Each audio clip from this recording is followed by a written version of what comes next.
Here is the red hot Mamacita. This one starts off with a blue deck of cards, and I forgot to take that out. Okay, that is what we in the magic business call a flash. You see, you weren't supposed to see that, and now we have to start over. But you know what? I don't care. I don't even care this time. We'll work with it, okay? Even though you saw the red card, let's just keep going anyways. Go ahead and name any card as I go here. Any one. The 6 of diamonds? Okay, great. Now I want you to know you could have named any card at all on the deck. There's no crazy moves. Name any card at all. If you were here yourself, you would have named it. Now, let's look through the pack. There was that one red card. I forgot to take that one out.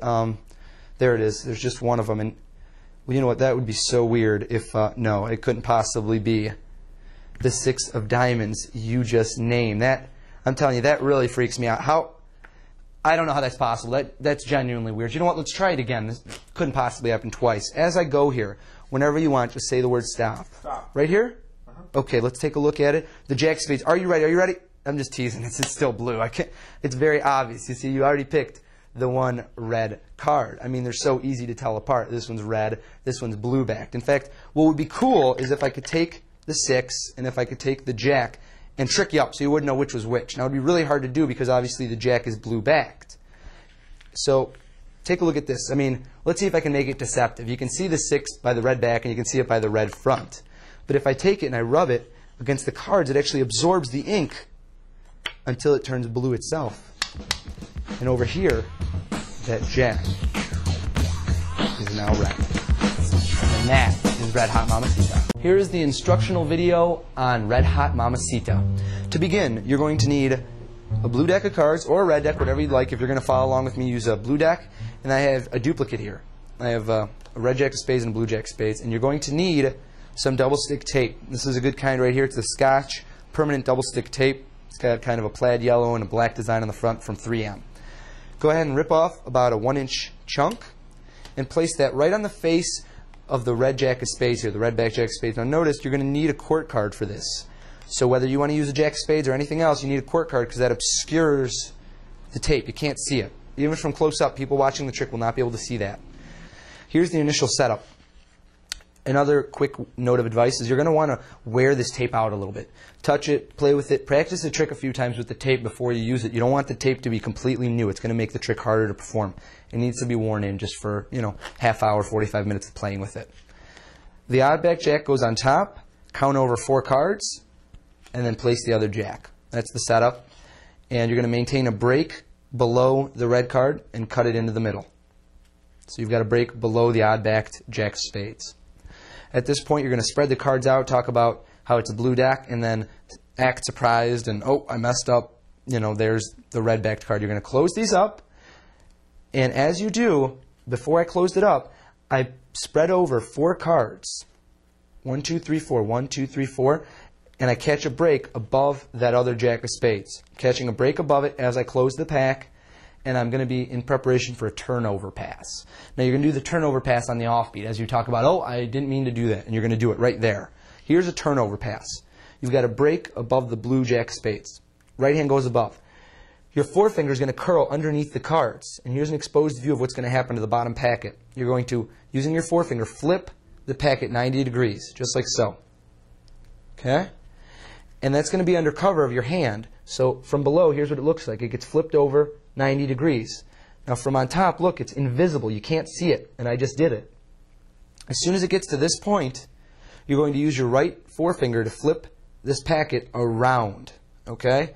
So it looks like this, like it's being flipped around. Here's an exposed view until it lands on top of the other pile, and then you turn them both over.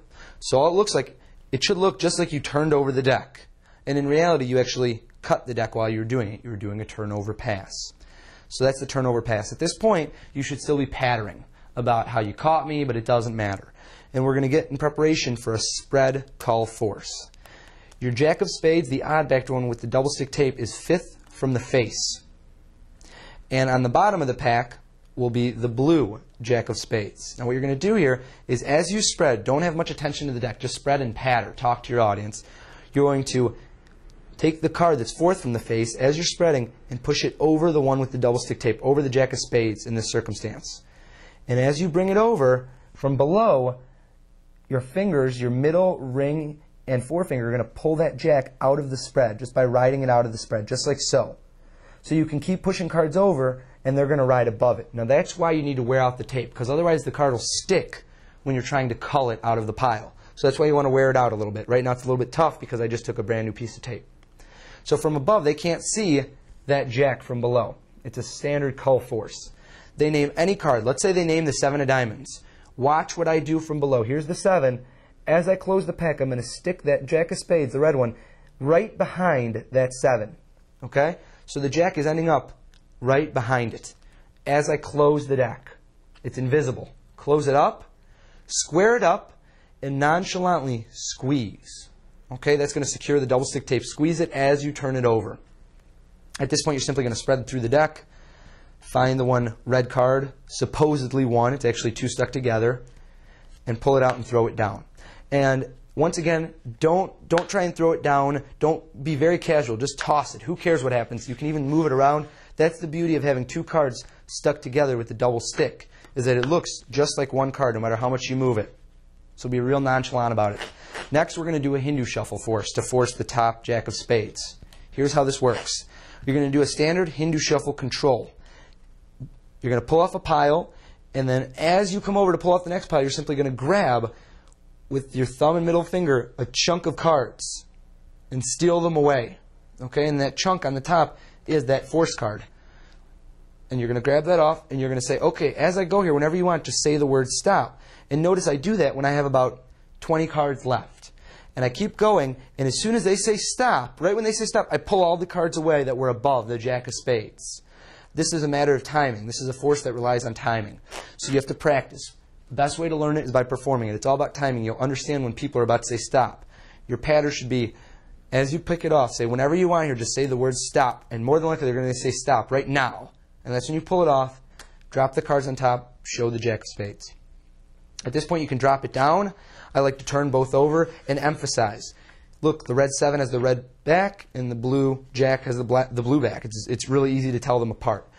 I pick up the 7 in middle grip. Now, as I pick up the blue jack, what I'm actually going to do is as I push down, I'm going to get a break, just a small little thumb break in between the 2 cards that are stuck together. Here's what it looks like. You show the 7.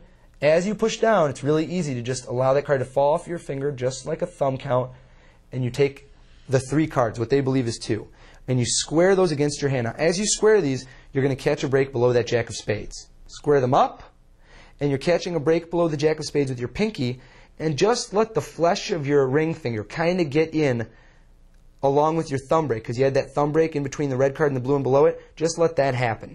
Okay, I'm going to do that one more time so you can see it. You catch a thumb break. As you close, you're going to catch a pinky break below the jack, and you're just going to let your ring finger just creep into that little break. Now, it's only going to be there for about 1/4 of a second, because right away, you're going to let your fingers go into the top break on the red card, and as the tape rips apart, and it's going to make a slight noise, hit it with your thumb. Okay? The thumb is going to mask the noise of the tape unsticking, just like that. Now, you're taking off what they believe is to be the 7 of diamonds. In reality, it's now the jack of spades, the red one. Put that aside. Then I say, look, there's the blue jack of spades. So everything is very clean at this point. They really think that's the red 7, and they should, because you've just shown them the blue jack. All that is right there is a double lift. So you do the double lift, deal that down. At this point, we're going to do a little bluff display. You're going to place, it's kind of a 2-card Monty move, the red card underneath the blue card to the left. It's spread to the left. You're going to grab the cards with your palm down right hand. Your thumb from below is going to contact the jack of spades, the red jack of spades. And as you turn over, you're going to be tapping the card with your forefinger, the red one. As you turn over, you're going to move your thumb to the right, and it's going to switch the 2 cards. So here's what it looks like without moving. That's what I'm doing. I'm switching. If you keep tapping, there's a retention of vision, and it looks like you've just tapped the same red card. That's 7. Drop the jack, rub the 7, show the transformation into a blue card. Jack is now red, and there you are. You have a miracle.